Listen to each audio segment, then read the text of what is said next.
Hello, everyone, and welcome to Wine.com Experiences. I'm Gwendolyn Osborne. As you can see by the giant hats that I'm wearing, we are celebrating Kentucky Derby weekend, which means big hats, bubbles, rosé, and bourbon. And we will be tasting and talking about those delightful beverages today, as well as a bit about the horses that are in the running. So if you purchase the wines and or bourbon ahead of time from wine.com, fantastic. Please go ahead, get them open, get them in some glassware. If you don't have those wines, totally fine. The trio still is available on wine.com, or you just pour yourself a nice little neat glass of bourbon to enjoy. And of course, this video lives on our wine.com YouTube channel. The three wines that we are tasting in order are the Kendall Jackson Vintners Reserve Rosé, the La Crema Monterey Pinot Noir Rosé, the GH Femme Cordon Rouge Rosé Champagne, and of course, we're going to finish this all off with some Woodford Reserve Kentucky Bourbon. We have some fantastic guests to help us taste these today and talk about wine, bourbon, and horses. So from Jackson Family Estates, we have proprietor and national ambassador, Christopher Jackson. Hello, Christopher. Hello. Welcome. We have Elise Cordell, who is national ambassador for GH Mum. Hello, Elise. Hello, everyone. And Elizabeth McCall, who is assistant master distiller at Woodford Reserve. Welcome to everybody. Hello. Hi. Happy Derby weekend. Happy Derby. I know. We all did promise, but I feel like we just do need to get Christopher a hat at some point. Just fascinating or something. We will do this. We got you. We're on it. We'll fix it. So we're going to get started. And Christopher, we're going to start with you. Welcome again. Thank you so much for participating. But before we taste, I do want to talk a little bit about horses and wine, and maybe I'll call it like pursuing perfection artistry, because Jackson Family Wines is a sponsor of the Derby this year, official sponsor of the Derby, but it's unique in that you also breed and race horses, and the Jackson family does. So wine, breeding, racing, trifecta, if you will. But tell us a little bit about Stone Street, which I also want to just mention that Christopher and I are in Stone Street broadcasting live, which is pretty cool. But tell us a little bit about Stone Street, the Jackson family, and how that is a part of your world. So we love thoroughbred racing. It's been a passion in my family since my father got to watch Seabiscuit perform on his uncle's shoulders way back when. And we do have some horse farms out here in Lexington, Kentucky, in the Bluegrass area.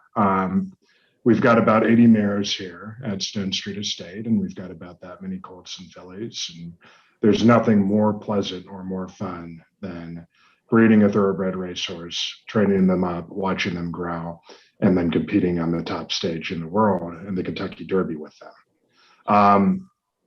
I actually think that raising a thoroughbred and picking a great source of terroir for winemaking is actually very, very similar. You're relying upon the soil, you're relying upon the climate, and you're looking for the best possible conditions to succeed. So in a way, they're both farming and are very near and dear to our history and our art form and agriculture as a family. That's such a lovely way to put it. And watching these photos is so lovely to see all of these. And it is, they both take passion. And I feel like they both take like kind of understanding, not everything always, and that's you, right? That is me. Yeah, we've been competing at the highest stage for a long, long time. It's a sport of notorious lows and incredible highs, and just like wine. Yeah, I mean, inevitably, Mother Nature can throw curveballs, but it's extremely exciting, and there's no better feeling in the world than watching one of your thoroughbreds compete at the highest stage and cross the wire first. We were very fortunate. We started Stone Street back in 2003, and by 2007, we had a two-time Horse of the Year in Curlin, and then we also had the privilege of racing a filly who was truly dynamic named Rachel Alexandra. And she was actually the first filly to win the Preakness in almost 85 years, beating the Kentucky Derby winner and the future Belmont winner, in that competition. So How many? we Sorry, go ahead. No, go ahead. Sorry. no we've been able to get to the pinnacle of the sport. But there's nothing guaranteed in racing, and we do have two fillies competing in the Oaks coming up tomorrow. We're going to talk about those picks later. I promise I'm going to let you give your picks for the Oaks tomorrow. And we'll talk about maybe later too. I want you to kind of think about like how many horses that you know that might have been sired by Curlin. We'll get to that when we talk about the horses later. But yeah, no, that's a fantastic. I know Stone Street is a name also that of the winery, Stone Street Winery, because it's a middle name passed down to first sons, right? Yeah, it's in honor of Dr. Stone Street, who saved my great grandfather's life and helped with the delivery of my grandfather. In order to say thank you to the guy for keeping the Jackson family around, so to speak, we took his last name as her middle name. That's fantastic. I love it. Okay, so let's start tasting. We've got two rosés from you today, and we're going to start. This is called running for the rosés rather than running for the roses. I chose some roses themes, but we're running for some rosés. The first one we have is the Kendall Jackson Vintners Reserve Rosé wine. So tell us a little bit about this wine. What's typically in the blend? I know it changes year to year, but kind of tell us a little bit about the style of wine. This is predominantly Pinot Noir. It's predominantly from Monterey and Santa Barbara, with a little bit coming from Sonoma Coast as well. Okay. It's a very, very light and bright expression of a rosé because of the cool coastal appellations that we are sourcing from. And the little trick is that we do include a bit of Syrah for color and Grenache and Mourvedre for spice. So I love this wine. I mean, it's exactly the type of rosé I'd like to drink. Bright, vibrant, decent amount of complexity, a decent amount of spice, and really, really a fresh example of the style of winemaking in rosé. That's exactly what I was going to say. It's fresh. It's just really pretty and bright, and something that like every summer when it's too hot outside, that's when I'm going to break open. So that's really beautiful. And then next to that, we're tasting the La Crema, which is 100% Pinot, right? Yeah, this is 100% Pinot Noir from Monterey. Yeah, and this is coming from Monterey, La Crema. So when did Jackson family acquire La Crema? When did that invest in and acquire that property? So we acquired it back in the early 2000s. It was a winery that had a history of focusing on Pinot Noir from Russian River predominantly. And it was a really, really exciting place in the state and brand because they had vineyards like Arundel Vineyard, which was the oldest vineyard under vine in Russian River. And we loved the integrity of the wines that were being made. It's been in the family and it's been very successful for us from that point. But we've stuck true to the tradition of focusing upon varietal specific winemaking and Pinot Noir and Chardonnay. And for us, it's all about the cleanness and the brightness and the expression of those varieties. So that's what you're drinking here. You're drinking 100% expression of a Pinot Noir based rosé. And it comes off to me as very, very textural. I almost get a little bit of a dark fruit character to it, which I love on a rosé in the mid palate. But you get all those quintessential strawberry, fresh berry, watermelon characteristics that you would expect as well from a rosé. Yeah, and it's very Monterey, right? It is. Yeah. Very cool, very coastal, almost salty in a way, in a good way. But you definitely get that coastal influence in it. Yeah, it's beautiful. So perfect. I mean, these are the two kind of super sipping over the weekend while we're watching the races or over the entire time of summer. So beautiful wines. Thank you. Thank you. Next up, we're talking about Bubbles, another pink wine. We're doing some more rosé. So Elise, welcome. How are you? I'm doing so well. I mean, I get to drink wonderful rosés and talk to you and get to reminisce about the Derby. Like, how could I have a better Thursday? I feel like you're just like matching everywhere too. Like your background, your fascinator, your dress, your wine. It's like all just. I'm an all-in kind of person. You're all-in kind of person, which is fantastic. So, so love it. So we were talking about the GH Mum rosé this time, and GH Mum. What makes this a unique place in Champagne? So GH Mum is interesting because we have history going all the way back to 1827, which in itself is not necessarily unique because there are a lot of very, historical houses in the region, but we've always been known for innovation and took a lot of those things forward. So whether it was buying our first plots of vineyards in the Grand Cru region of Verzenay back in 1838, using stainless steel as a part of our fermentation, building press houses right there in the vineyards so that we could maintain the freshness of those grapes so that they didn't accidentally start fermenting in the actual bucket as you're harvesting it, all of these things. And then of course with the bottle itself, was an innovation as well. We kind of we went towards the boundaries of like what's possible, especially considering the pressure inside the bottle. It's made of 75% recycled glass, so it's a lot lighter now as well. It has the indentation of the red sash in the actual bottle. It took about 5 years of research and development to create. So we're always looking for new things, but now, and I love this about us, so sustainability is kind of the #1 thing for us right now, and we've been doing that since the early 2000s. But now we're using robots in the vineyards. If you've seen this, it's a robot called Bacchus, and it's 100% electric and helps us to till the soils in between so that we are decreasing our carbon footprint. Robot named Bacchus. That's so cool. I love that. That's wonderful. That's great. And I love that, Mom comes and they've got the sash on the bottle, which, sash on the horse. But so how long has GH Mom been part of the Derby? We've been a part of the Derby since 2015, and thankfully I was able to actually be there in 2018 and 2019. So I feel fortunate to have gotten to watch a Triple Crown winner with Justify back in 2018. But it just made sense as a collaboration. Our founder, the second generation, George Herman Mum, which is where the GH comes from, his personal mantra was only the best, nec plus ultra. So we always are looking to partner with people that are trying to go that route. So when it comes to horse racing, like these horses are groomed, for years to be able to achieve, what is one of the most highly regarded stakes, in the world with the Triple Crown. So it makes sense to have that high intensity, super exciting partnership for that ultimate celebration at the end. That's fantastic. So let's taste this. Tell us a little about what's in the blend here for this bottle.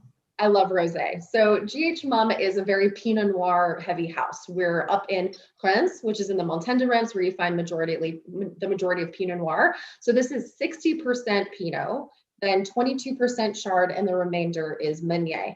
The important thing is that we dialed down the actual grams per liter. So it's only at 6 grams per liter, which means it's technically an extra brut champagne, because we want to balance that richness that you get from Pinot Noir. But I love what Chris said about vibrancy, because that is definitely what I get out of this wine. And it's how our cellar master, Laurent Frenet, would also describe it. Oh gosh, every time I drink it. But for me, it has a lot of crunchy red fruits. So, and I think that's where that vibrancy comes from. So if you think about cranberries, cherry, raspberries, red currant, a lot of those things that have a lot of really nice tartness to them, which make them really fresh every time you take a sip. Yeah, but there's a lovely texture to it, like a richness to it, but also There is. And those bubbles are tiny, so it's nice and creamy. Yeah, I know. So just 3 amazingly pink, wonderful wines. And you've been to the Derby a couple of times. Can you give us a little bit of an insider look how the winners end up maybe celebrating after the end? Absolutely. So some of the pictures that have come out have been incredible, but when we talk about that ultimate celebration, champagne is often a big part of that. That's how people like to think about those big milestones in their life. So we'll normally send down a 3 or a 6 liter bottle for the winner so that they can spray the crowd to celebrate their ultimate win. It's all, all over the patio, all over the winners, the trainers, the jockey, everyone gets to kind of be a part of this ultimate celebration at the end. Yeah, it's so fun. Yeah, I've seen that in a lot of sports. And sometimes it makes me sad because I'm like, I could just be drinking that and you're spraying. But I think it's a wonderful way to kind of celebrate. So that's fantastic. So Elise, thank you so much. Love this wine, this champagne, this house. Love all the things about it. And hopefully next year it'll be in person for you. Yes, we could be the following year someday, more in person, more people at the Derby watching horses. So thank you so much. All right, so we are also going to be tasting some bourbon. People think of the Derby, they often think of mint juleps. But we are going to be tasting some Durban from Woodford Reserve. And Elizabeth, welcome. Thank you so much for being here. Hi, thank you for having me. This is so fun. I've been learning so much from both Elise and Chris, and just taking my notes. And I can't wait when I'm out the track this weekend to be trying all of the wines in Champagne. So, yeah, along with my bourbon. Along with your bourbon, of course, which I'm sure you get enough of. So, these two rosés, and actually 3 rosés. It's like the run with the rosés, as we're saying. So, so thrilled that you're here. So we have Woodford Reserve bourbon, and maybe first we'll come back to maybe the label. But if you could talk a little bit about Woodford Reserve and its history, because it's a national landmark now. So tell us a little bit how that got started. Yeah, so Woodford Reserve got started in 1996 when bourbon was really declining. And it was quite interesting that our former CEO and chairman of the board decided to start not only a new bourbon label, bourbon brand, but also open a visitor experience. So this is what you're seeing is our Woodford Reserve National Landmark Historic Distillery. And distilling started on that site in 1812. And we purchased it in the early 1990s and brought it back to life and made it the home place of innovative whiskeys. And that's one of our historic warehouses. That's Warehouse C. And it became, so Woodford Reserve was one of these innovative whiskeys that was going to come out of this beautiful LeBreau and Graham distillery. And the thing is that Woodford Reserve kind of took off and people fell in love with Woodford. And I think a lot of it has to do with our package design. They first drank Woodford with their eyes and then with their palates. And once you taste the beautiful, most balanced, complex bourbon out there, your palate just keeps wanting more and more of it. There are over 215 attributes in a glass of Woodford Reserve bourbon. Chris Morris and I, our master distiller, we've done our homework to actually figure that out. And somebody was asking me, could you name all 215? I'm like, I have done it. I have them on a sheet, but not tonight. Don't ask me to do that tonight. Okay, but I will ask maybe what stands out to you to make Woodford Reserve unique, like as a bourbon? Yeah. That draws people to it. You know how Chris was mentioning with the horses, I think it's the water. I mean, great racehorses come from Kentucky because of that limestone filtered water. It's got calcium, potassium, magnesium in it. The horses are bred on this land and they drink that water. They eat the grass that grows from that water. And so it makes the greatest racehorses. Well, it makes for really good bourbon too, because limestone filtered water is iron free, which is really important when it comes to making bourbon. And it also has all that minerality, which makes our yeast very happy. And you can't have alcohol without yeast. And our yeast are very happy with this sweet water. It makes a great environment for them. And they thrive and they create beautiful fruit notes during fermentation. We have our own proprietary yeast strain. So that's going to give us unique fruit notes within Woodford Reserve. And then we also triple pot distill at the Woodford Reserve Distillery, which is unique. There aren't any other bourbons that I'm aware of that triple pot distill their whiskey. And this really allows us to craft flavor. And when you taste Woodford Reserve, you're going to notice there's a great nutty, long finish. And that comes from that pot still distillation. So it really has a huge impact on the overall flavor. And then, of course, we mature our bourbon in our own barrels that I like to say do couture barreling. So we are making barrels specific to the brand, not to a standard number out there like you'd buy off the rack. So we don't do a lot of people in the bourbon industry talk about a level 2 toast and a level 4 char. We're saying, no, we're going to do a 10-minute toast, a 25-second char on our barrels. And then we're going to mature for upwards of 5 years to really bring out those beautiful flavor notes. And then we have a heat cycled warehouse that is going to continue maturation even when it cools down in the winter months. So we want heat. We want to see evaporation. We want headspace in our barrels because we want oxidation to create those fruit esters. And yeah, and that's where people start to fall in love with this flavor. So people don't always drink straight bourbon on Derby days because it's a very long day. So they might make a cocktail. Yes. Do you have any cocktail recipes and suggestions for us?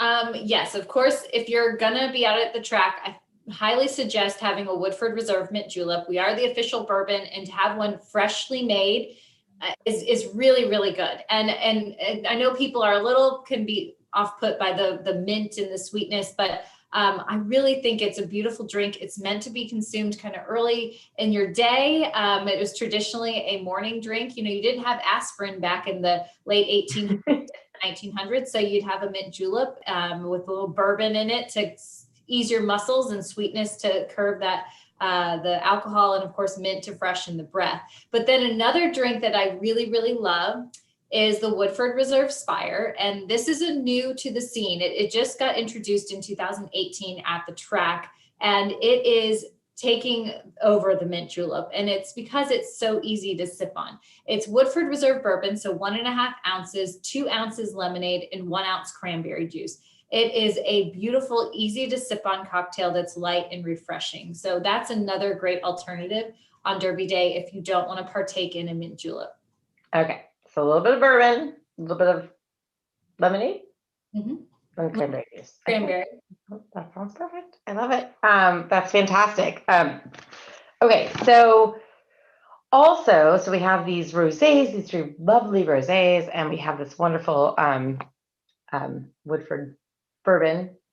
And I also want to talk a little bit about the horses running. So I want to kind of figure out some of your picks on the horses.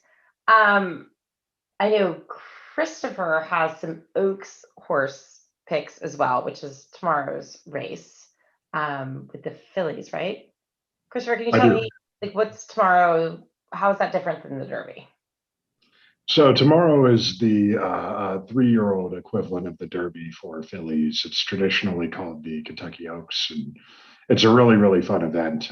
Usually everybody shows up in pink, and it's been such a pleasure competing in it in the past. And we've had one horse, Rachel Alexandra, the horse of the year in 2009, was a Kentucky Oaks winner by about 20 lengths.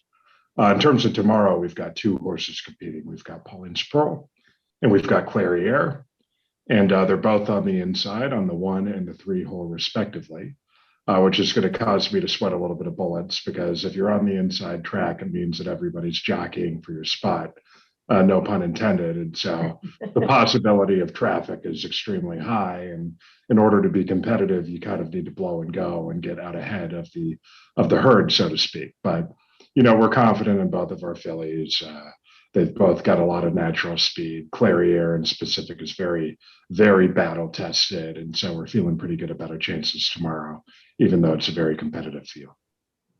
Okay, that's exciting. So Elise and Elizabeth, I'm guessing you have more Derby picks, right? I'm excited about the Oaks just because I've learned so much from Christopher. But Elise, what about you? What are your Derby picks? My Derby pick You have for Oaks this picks, year. throw them out, but yeah. Yeah, of course. My Derby pick for this year, and I actually did call the winner for last year, so I was super excited about that. You were good. Yeah, Chris and I both got that, so we were pretty pumped about it. But for me this year, it's going to be Rock Your World. And the reason for that is I love that name. And I think, this is a horse that has a little bit more experience and already has a win under its belt, has been getting a lot of attention, had a good workout this week, and has a great jockey. So I think like all of those things together are going to make for a very good race. But of course, weather is the great equalizer. So we'll see what happens, because for the last couple of derbies, it has always rained on Saturday. Hopefully it's not going to. We'll see. I know. And I do have an insider tip as well for if you're drinking your juleps that morning, if you want to cut a little bit of the sweetness, you can add a little floater of champagne. Oh, I love that. Yeah. So I'm going to ask yours first, but before we do, and I meant to ask you this before, but I wanted to have you speak a little bit to your connection to Kendall Jackson from a family perspective, because I do believe your mother-in-law enjoys Kendall Jackson, and if you could tell me a little bit about her dogs.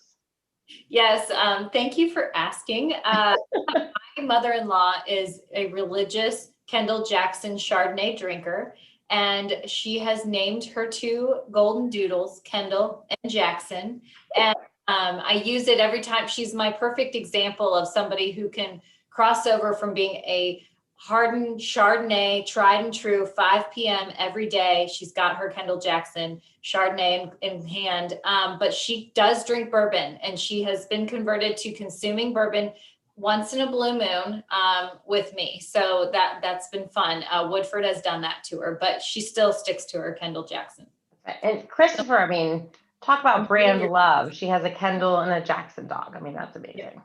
No, I love it. I love it. I have a friend who has a similar story with his children. But that's so amazing, and that's such a natural progression from our Chardonnay to a great Kentucky bourbon.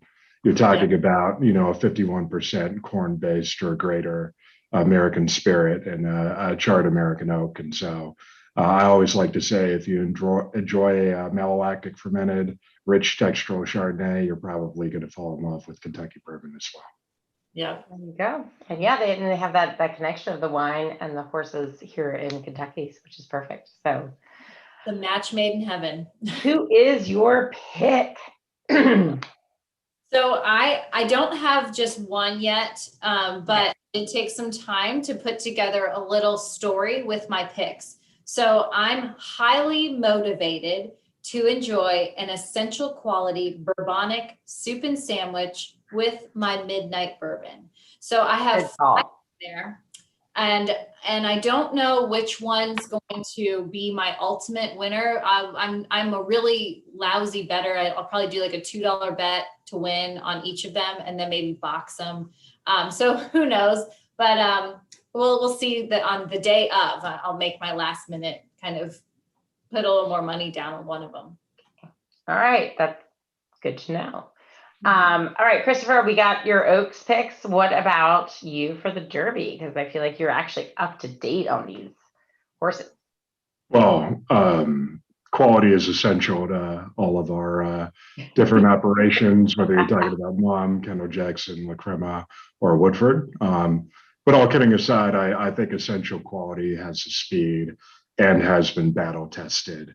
And having been on the losing side of the Kentucky Derby a couple times, you know, we find that battle experience, that ability to have the horse keep their cool and keep their head can be really, really beneficial. And that's why I think essential quality has a really good shot to win from the 14th hole this coming Kentucky Derby. Yeah, I do very little, or I do a decent amount of research, but just very quick beforehand. And I wanted to go with midnight bourbon just because I've had lots of bourbon at midnight and many times in my life, and I just thought that was right. Midnight bourbon is also a Stone Street Stables homebred, which I didn't want to. She was bred and raised here, so that's why I was like, okay, all right, I can see this. I can see this happening. So, any other tips though? Maybe I'll go through each of you if you have tips for people who might be betting on the track. Does anybody have any tips, Christopher? Well, there's a reason they let you bet on horse racing, and that's because usually it's a bad decision. But you know, I'd say it's fun to try and find the long shot. Every once in a while, you just need to evaluate the favorite from a post position and the speed standpoint and back them. One of my greatest regrets was back in 2008, not betting Big Brown from the 20 hole, and he proved me very, very wrong, and he had the speed to be able to win the Kentucky Derby. So sometimes it's smart to pick the favorite. Every once in a while, it's more fun not to, but I like to evaluate the favorites and then go from there. Okay. Elise, do you have any tips, or are you non-betting? I mean, I'm still very new to betting, but what I found, especially if you have the ability to go to the Derby or to go to a place that is showing the Derby on site, definitely bet on the under races, because it kind of builds the excitement throughout the rest of the day. You get more used to, you know, kind of being able to spot certain things. You might see that there's a trend with the names that you're betting on that are doing really well. And then whatever your winnings are, just let them ride to the next race, because then at least you're having fun with money that, you know, is kind of hypothetical. And at the end of the day, like when you leave, you're kind of like, I had a great time, got to talk to people, we were all cheering together, and it just makes it more interactive.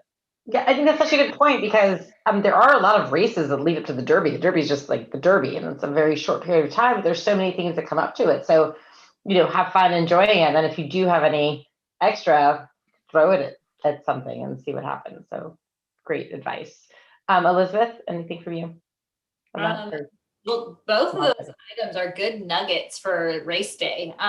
My thing would be just don't wait until the last minute to get to the window to bet or the kiosk or wherever you're betting, because it can get a little crowded and whatever. So just don't wait till the last minute, because I do that and I stress out and then I screw up the number or I do something wrong. So give yourself ample time to get up there and bet. And and I do like Elisa's point, like, if you're betting ahead, then just play with your money that you've made. But sometimes people are more much more of a thrill seeker than I am. Yeah, I give that rule actually often to my husband. It's like, okay, once you've made it, that's your pot that you get to play with, and otherwise, like, don't lose too much. But well, I think it should be a lot of fun. I think there's some great horses out there. Hopefully, the weather will be nice. Beautiful rosés. We've got the Kendall Jackson and the La Crema, GH Mom, and some amazing bourbon.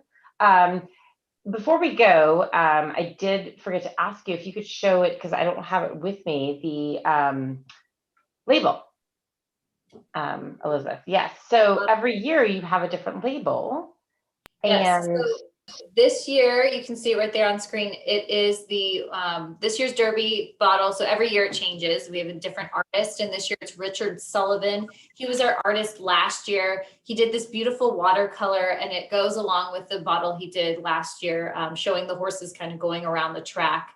And I just think the coloring is beautiful. The horses, he did a stunning job of actually painting the horses. I grew up riding horses, so I've seen a lot of horses in my life, and I think he did a wonderful job. And so they're sort of a collector's item. It is just our standard Woodford Reserve bourbon, so please drink it and enjoy it. It's not, liquid's not any different, but people tend not to open them up, which is fine, but I always encourage people to. We open them up, but we've saved the bottles because they are beautiful artistry, and it's really nice. And every year, typically you have a different artistry every year, but again, this year and last year were the same artist. Yes. But the artwork will change. Yeah. Every year. So it's a good thing to pick up. So, well, thank you all of you so much for being here and for sharing stories and wine. Lots of wonderful rosé and some delicious bourbon. And excited to have so many wonderful things to drink while we watch the races. So cheers to everyone. Thank you. Cheers. Thank you. This is great. Cheers. Thank you, everybody.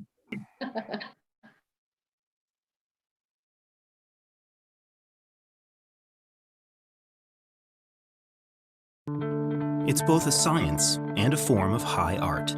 It's made from the combination of grapes, sunlight, rain, soil, and time. It's raised up in the moments that matter. It's wine. And we are Wine.com. We have the largest wine selection in the world, online sommeliers with free advice, and now our powerful new app puts the entire world of wine in your hands. Wine.com. Seriously passionate about wine. Download our free app today.